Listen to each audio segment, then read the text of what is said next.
I said we smoked the drug boat, and there's 11 narco-terrorists at the bottom of the ocean. The United States Secretary of Defense Pete Hegseth just sent a chilling warning to the cartels, and this wasn't just the regular talks. So we've got assets in the air, assets in the water, assets on ships, because this is a deadly serious mission for us, and it won't stop with just this strike. And if Trump's rumored military go-ahead is real, then Hegseth may have just exposed the cartel's worst nightmare before it even began. The chilling warning, Hegseth's message to cartels. Pete Hegseth, the newly minted Secretary of Defense, just delivered warnings to the drug cartels, including the Venezuelan president, Nicolas Maduro. No, the only person that should be worried is Nicolas Maduro, who's running effectively as a kingpin of a narco state, not actually elected, and indicted for $50 million by the United States. That media outlets described as chilling. The precision of Hegseth's language revealed the calculated nature of the administration's psychological warfare campaign. By directly naming Venezuelan President Nicolas Maduro as a kingpin of a drug narco state, Hegseth wasn't merely commenting on alleged criminal activities. He was designating him as a legitimate military target under the same legal framework used against terrorist leaders worldwide. The transformation of Pete Hegseth from Fox News host to Secretary of Defense had been one of the most controversial aspects of Trump's second-term appointments. His background as a combat veteran who had served in Iraq, Afghanistan, and Guantanamo Bay provided him with credibility on military matters. But his unconventional path to the Pentagon had raised eyebrows among career defense officials. Yet it was precisely this outsider status that made Hegseth's messaging so effective. He wasn't constrained by the diplomatic niceties that had traditionally governed U.S. communications with foreign adversaries. Instead, he spoke with the blunt directness of a combat veteran who had seen the human cost of America's enemies firsthand. So Nicolas Maduro, as he considers whether or not he wants to continue to be a narco trafficker, has some decisions to make, and that's all I'll say about that. Is regime change our goal there? Well, that's a presidential decision, and we certainly understand the indictment. The implications of Hegseth's words extended far beyond Venezuela. His carefully parsed language about regime change, neither confirming nor denying it as an objective, was designed to create uncertainty and fear among cartel leaders and their government protectors throughout Latin America. This was psychological warfare at its most sophisticated, using ambiguity as a weapon to keep enemies guessing about American intentions. The legal foundation for this dramatic escalation had been carefully constructed over months. A secret August 2025 Pentagon directive had authorized military force against designated cartels, treating them under counterterrorism laws like the 2001 authorization for use of military force. This enabled operations at sea or on foreign soil without new congressional approval, fundamentally altering the rules of engagement in the drug war. The semantic transformation was equally significant. The designation of cartels as foreign terrorist organizations in early 2025 had legally reclassified these groups from criminal enterprises to enemy combatants. This wasn't merely administrative paperwork. It was a fundamental shift that unlocked an entirely new arsenal of military and intelligence tools. We have the absolute and complete authority to conduct that. First of all, just the defense of the American people alone. Hegseth's claim of absolute and complete authority was particularly striking because it bypassed traditional congressional oversight mechanisms. By framing cartel operations as an imminent threat to American lives, the administration was invoking executive powers that had historically been reserved for declared wars or clear cases of national self-defense. The historical context for this approach was rooted in America's post-9/11 legal framework. The same authorities that had enabled drone strikes against al-Qaeda leaders in remote corners of the world were now being repurposed to target drug traffickers in the Caribbean and beyond. This represented a dramatic expansion of the war on terror into Latin America. The symbolic rebranding of the Department of Defense as the Department of War, announced by Trump on September 5, 2025, reinforced this message of aggressive intent. The timing was no coincidence. The administration was using every tool at its disposal to signal that America's approach to security threats had fundamentally changed. After winning a war for independence in 1789, George Washington established the War Department, and Henry Knox was his first Secretary of War. And this country won every major war after that, to include World War I and World War II. Total victory, Mr. President, as you said. Then 150 years after that, we changed the name after World War II from the Department of War to the Department of Defense in 1947. And as you pointed out, Mr. President. We haven't won a major war since. The historical framing that Hegseth employed was deliberately chosen to resonate with both military personnel and the broader American public. By linking the name change to America's track record of military victories, he was arguing that semantic changes could drive operational success. The message to cartels was unmistakable. America was no longer playing defense, it was going on the offensive. So, at your direction, Mr. President, the War Department is going to fight decisively, not endless conflicts. It's going to fight to win, not to lose. We're going to go on offense, not just on defense. Maximum lethality, not tepid legality. Violent effect, not politically correct. The phrase maximum lethality, not tepid legality, became particularly controversial, with critics arguing that it represented a dangerous disregard for the rule of law. But for Hegseth, this was precisely the point. Traditional legal constraints had failed to address the cartel threat, so they needed to be swept aside in favor of more direct action. The specific targeting of Nicolas Maduro represented a particularly bold escalation. U.S. federal indictments had charged Maduro and 14 current former Venezuelan officials with narco-terrorism, conspiracy to import cocaine, possession of machine guns, and money laundering. The charges carried mandatory minimums of 20 years to life, making Maduro effectively a fugitive from American justice. I said we smoked a drug boat, and there's 11 narco-terrorists at the bottom of the ocean. The casual brutality of Hegseth's language, describing human deaths as smoking a boat, was designed to demonstrate that the administration viewed cartel members not as criminals entitled to due process, but as enemy combatants whose elimination was a tactical victory. This dehumanization was a deliberate psychological tactic, intended to signal that traditional humanitarian concerns would not constrain American operations. The expansion of potential targeting beyond Venezuela became clear as Hegseth addressed questions about Mexico, America's largest trading partner and closest southern neighbor. The implications of extending military operations to Mexican territory represented perhaps the most significant escalation in his messaging strategy. As the Secretary of Defense, are you permitted now to go after them in Mexico or wherever they are? Brian, I don't want to get ahead of the president, and I won't. That's ultimately going to be his decision.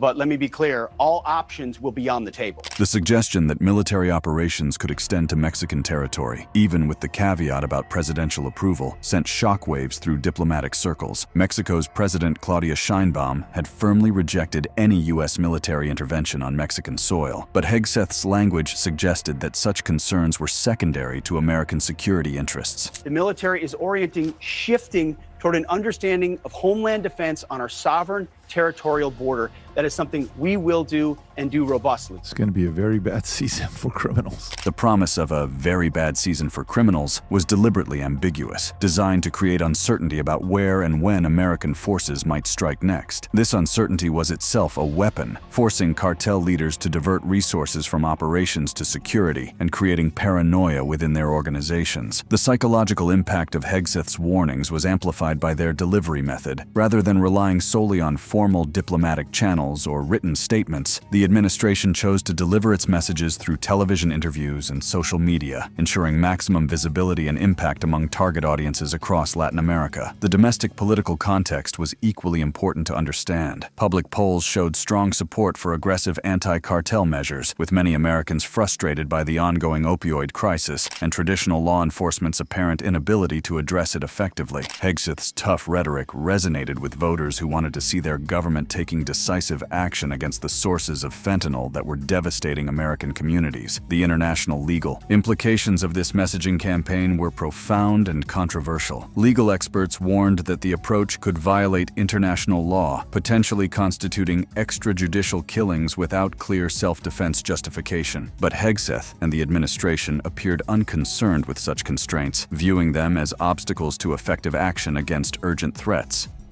The strike that changed everything. On September 2, 2025, the Caribbean waters erupted in flames as a speedboat carrying what U.S. officials claimed were 11 members of the notorious Venezuelan gang Tren de Aragua was obliterated in a precision military strike that would fundamentally alter the rules of engagement in America's war against cartels. The aftermath of this strike would reverberate through the highest levels of government, spark international controversy, and validate every chilling warning that Hegseth had issued to cartels worldwide. This wasn't just another drug interdiction. This was the opening salvo in what would become a new era of warfare against Latin American criminal organizations. The video footage released by President Trump on Truth Social was unlike anything the American public had seen before. The black and white infrared imagery captured the final moments of what U.S. officials claimed was a boat carrying narcotics from Venezuela, operated by members of a group the administration had designated as a foreign terrorist organization just months earlier. We knew exactly who was in that boat, we knew exactly what they were doing, and we knew exactly who they represented. And that was Tren de Aragua, a narco-terrorist organization designated by the United States trying to poison our country with illicit drugs. The strike itself represented a dramatic escalation in tactics that had been months in the making. Traditional Coast Guard interdictions typically involved boarding and arrests rather than lethal force, but this operation was conducted under entirely different rules of engagement. The boat was destroyed by what military sources described as a precision missile strike, with no attempt made to capture or arrest the occupants. And to send that clear signal to Tren de Aragua, Cartel del Sols, and others emanating from Venezuela, we're not going to allow this kind of activity. You're poisoning our people. We've got incredible assets, and they are gathering in the region. And so you want to try to traffic drugs?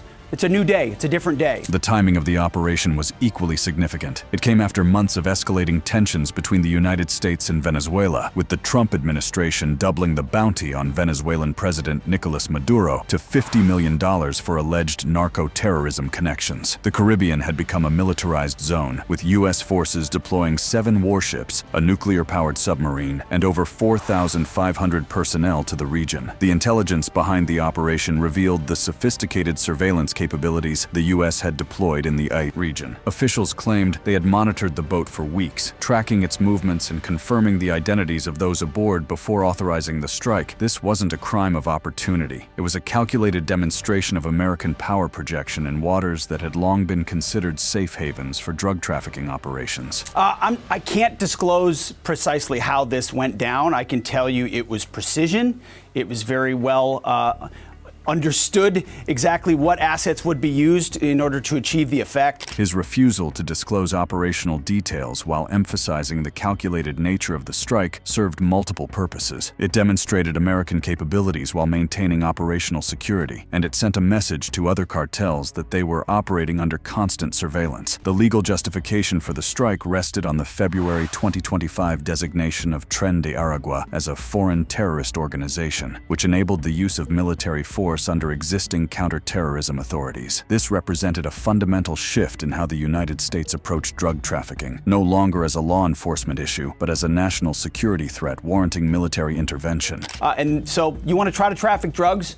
It's a new day. It's a different day. And so those 11 drug traffickers are no longer with us, sending a very clear signal that this is an activity the United States is not going to tolerate in our hemisphere. The human cost of the operation was stark. 11 people dead, with no attempt made to verify their identities or provide due process. This drew sharp criticism from libertarian voices within the conservative movement, with Senator Rand Paul arguing that even the worst people in our country still get a trial. But for Hegseth and the Trump administration, the operation represented something far more significant than a single tactical victory. It was the concrete manifestation of the chilling warnings he had been delivering for months, proof that America's threats were not empty rhetoric, but promises backed by overwhelming military force. So we've got assets in the air, assets in the water, assets on ships, because this is a deadly serious mission for us, and it won't stop with just this strike. The promise embedded in Hegseth's words was unmistakable. This was just the beginning. The Caribbean operation had demonstrated American capability and resolve, but the messaging that followed made clear that this represented a new operational tempo rather than a one-off event. The United States had crossed a tactical and legal Rubicon, moving from threats to action. The international reaction was swift and divided. Venezuelan officials condemned the strike as an act of aggression and claimed the video footage was AI-generated propaganda, though independent verification by BBC Verify found no evidence of manipulation. The strike occurred in international waters, adding another layer of legal complexity to an already controversial operation. And it's important for the American people to protect our homeland and protect our hemisphere. So their leader, Maduro, who we put a $50 million bounty on his head, has called out to China for help in this. The geopolitical implications extended far beyond the immediate drug war. Hegseth explicitly linked the cartel threat to broader concerns about Chinese influence in Latin America, framing the military response as part of a larger strategic competition. This represented a sophisticated understanding of how transnational criminal organizations could serve as proxies in great power rivalry. The human stakes behind this policy shift were enormous and provided crucial context for understanding public support for such aggressive measures. Over 100,000 Americans die annually from drug overdoses, with fentanyl being the leading cause. The administration argued that traditional law enforcement approaches had failed to stem the tide of drugs flowing into American communities, justifying the shift to military solutions. The strategic context was equally important to understand. The Trump administration had designated multiple Mexican and Venezuelan cartels as foreign terrorist organizations in early 2025, unlocking a range of counterterrorism tools including sanctions, asset freezes, and military targeting. President Trump has designated these groups as terrorist organizations, and we are unflinchingly treating them as such. This represented the culmination of efforts that had begun during Trump's first term but were never fully implemented. The precision of the strike demonstrated the sophisticated intelligence and surveillance capabilities that the United States had quietly deployed throughout the Caribbean. Multiple forms of intelligence, satellite imagery, electronic intercepts, human sources, and real-time surveillance had been coordinated to enable the precise targeting of a single vessel in vast ocean waters. This level of intelligence coordination suggested that the Caribbean operation was not an isolated incident, but part of a comprehensive surveillance network that could enable similar strikes throughout the hemisphere. The message to cartels was clear. Nowhere was safe from American surveillance and targeting capabilities. The symbolic power of the strike extended beyond its immediate tactical impact. By releasing dramatic video footage of the explosion, the administration was engaging in psychological warfare designed to create fear and uncertainty among cartel organizations throughout Latin America. The visceral impact of seeing a boat and its occupants obliterated in real time was intended to make every cartel member question whether their next operation might be their last. The new rules of war, implications, and future operations. As intelligence, analysts across Latin America parsed every word of his television appearances and studied the tactical implications of the September operation. A new reality was crystallizing. The United States had written new rules for the war against cartels, and the implications extended far beyond any single military strike. The scope of this transformation became apparent as additional military assets poured into the Caribbean region, including the deployment of 10 F-35 stealth fighters to Puerto Rico. This wasn't merely a show of force. It was the construction of a permanent military infrastructure designed to project American power throughout the hemisphere on a scale not seen since the Cold War. As you know, the security of the hemisphere that we share is a top priority for President Trump and for the United States Department of Defense. The security threats that we face right now are real and they are present. But together we are making progress to stop mass illegal migration from around the world. Hegseth's framing of hemispheric security revealed the comprehensive nature of the administration's strategy. This wasn't just about drugs. It was about migration, Chinese influence, territorial control, and the broader question of American hegemony in the Western Hemisphere. The cartels had become proxies in a much larger strategic competition that would reshape regional power dynamics for decades to come. The legal architecture supporting these expanded operations was both sophisticated and controversial. The August 2025 Pentagon directive authorizing military force against designated cartels had effectively created a new category of conflict. Neither traditional warfare nor law enforcement, but something entirely new that borrowed elements from both while being constrained by neither. The intelligence revolution that enabled these operations represented a quantum leap in American surveillance capabilities throughout Latin America. CIA drones had begun systematically mapping Mexican cartel labs, while enhanced cooperation with regional partners provided real-time intelligence on cartel movements, financial flows, and operational planning. We have to face them together. America will confront, will deter, and if necessary, defeat these threats alongside all of you, our close and valued partners. The multilateral framing of Hegseth's approach was crucial to understanding the administration's long-term strategy. Rather than pursuing purely unilateral action, the United States was systematically building a coalition of regional partners who shared its concerns about cartel influence and Chinese penetration. This gave American operations a veneer of legitimacy while providing practical benefits in terms of intelligence sharing, operational support, and political cover. The human cost of the administration's new approach was becoming increasingly apparent and would only grow as operations expanded. The extradition of 26 cartel figures from Mexico in August 2025 represented just the beginning of what officials promised would be a sustained campaign to dismantle cartel leadership structures through a combination of legal prosecution and kinetic elimination. The expansion of targeting criteria beyond traditional drug trafficking represented another significant escalation with far-reaching implications. Cartels were now being held responsible for migration, human trafficking, and what officials described as enabling an invasion of the United States. This broad interpretation of threats provided justification for military action in previously protected categories of activity. China-based companies are capturing land, critical infrastructure in strategic sectors, such as energy and telecommunications. China's military has too large of a presence in the Western Hemisphere.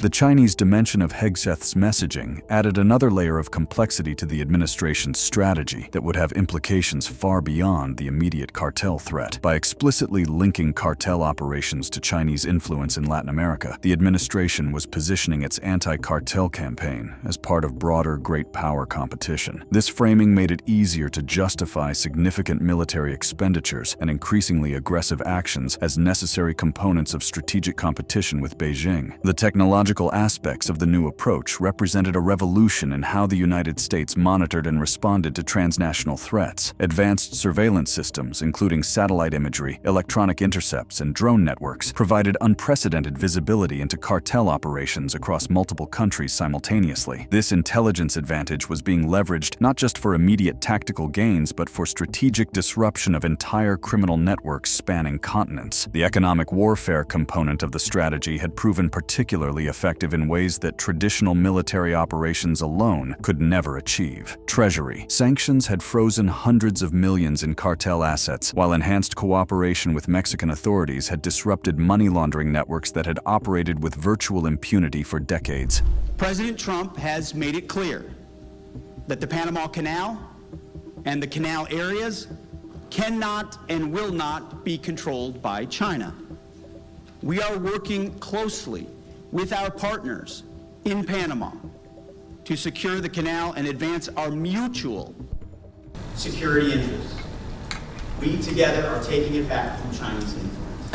The expansion of American security concerns to include critical infrastructure like the Panama Canal demonstrated the comprehensive nature of the administration's hemispheric strategy. This wasn't just about immediate threats from drug trafficking. It was about long-term strategic positioning in competition with China and other adversaries for influence over the most important trade routes and economic choke points in the Americas. The operational tempo of American military activities in the region had increased dramatically since the Caribbean strike, creating a new normal of constant American military presence throughout Latin America. Regular patrol flights, enhanced maritime surveillance, and expanded cooperation with regional militaries had fundamentally altered the security environment in ways that would persist long after any immediate cartel threats were addressed. That's the reason I'm proud to be the first Secretary of Defense to attend CENTSEC, the first to be in Panama in over 2 decades. President Trump has made our hemisphere, our friends, our borders, a high priority in his administration, and it will continue to be so. The symbolic significance of Hegseth's unprecedented attendance at regional security conferences signaled the administration's commitment to sustained engagement in hemispheric affairs that would outlast any single presidential term. This wasn't a temporary surge in attention. It was a fundamental reorientation of American foreign policy priorities that would reshape diplomatic and military relationships throughout the region. The domestic political implications of Hegseth's approach continued to be profound and largely supportive. Public support for aggressive anti-cartel measures remained strong, particularly among communities directly affected by drug violence and addiction. Families of cartel victims had begun expressing hope that the new approach might finally deliver justice for their losses and prevent future tragedies. This is not globalism or interventionism. Instead, this is a golden age of shared national interests. Hegseth's attempt to distinguish the administration's approach from traditional interventionism reflected awareness of the historical baggage associated with American military involvement in Latin America. However, critics argued that the practical effects were indistinguishable from classical imperialism, regardless of the rhetorical framing used to justify the actions. The technological revolution in surveillance and targeting capabilities had created new possibilities for precision operations against cartel targets that would have been impossible just a decade earlier. Advanced satellite imagery, electronic intercepts, and human intelligence networks provided unprecedented visibility into criminal operations, enabling the kind of surgical strikes that had previously been reserved for high-value terrorist targets. We want, in short, to also make the Americas great again. Together, we will secure a prosperous and peaceful region for our people and a promising future for our kids and for our grandkids. The long-term implications of this approach extended far beyond immediate security concerns and could fundamentally reshape the strategic balance throughout Latin America. If successful, it could create a security architecture that gave the United States unprecedented influence over hemispheric affairs, forcing regional governments to choose between cooperation with American objectives or facing the risk of being designated as sponsors of terrorism. The legal challenges to the administration's approach continued to mount, but appeared unlikely to significantly constrain operations in the near term. Congressional oversight had been minimal, with most Republicans supporting the aggressive stance and Democrats struggling to articulate alternative approaches that didn't appear soft on crime or ineffective against the drug crisis. The international legal implications remained highly contentious among experts and foreign governments. Legal scholars continued to warn about violations of sovereignty and international law, but the administration appeared confident that the scale of the threat justified extraordinary measures and showed little inclination to modify its approach in response to international criticism. The potential for cartel adaptation and evolution in response to military pressure represented a significant challenge that could undermine the entire strategy. Historical experience suggested that criminal organizations were highly adaptive, often responding to pressure by fragmenting into smaller, more violent groups or shifting to new operational methods and territories. The risk that military action could create more numerous and harder-to-track criminal organizations remained a significant concern among experts who had studied previous anti-cartel campaigns. The potential for unintended consequences, including increased violence, refugee flows, and regional instability, loomed large over the administration's aggressive approach. The domestic political sustainability of the campaign would ultimately depend on demonstrating concrete progress in reducing drug flows and violence. While public support for aggressive anti-cartel measures was strong, sustained military operations abroad historically faced declining public support if they failed to achieve clear objectives within reasonable timeframes. The success metrics for the campaign remained somewhat unclear, making it difficult to assess long-term effectiveness. While drug seizures had increased and some cartel operations had been disrupted, the underlying drivers of drug trafficking, American demand, poverty in source countries, and corruption in transit states remained largely unaddressed by military solutions. As the dust settled from Pete Hegseth's chilling warnings and the violent demonstration of their credibility in the Caribbean, it became clear that the United States had embarked on a path that would fundamentally alter hemispheric security relationships for years to come. The combination of military force, economic pressure, intelligence operations, and psychological warfare represented a comprehensive approach to transnational crime that went far beyond traditional law enforcement methods. Click on one of the cards on your screen to see more videos like this.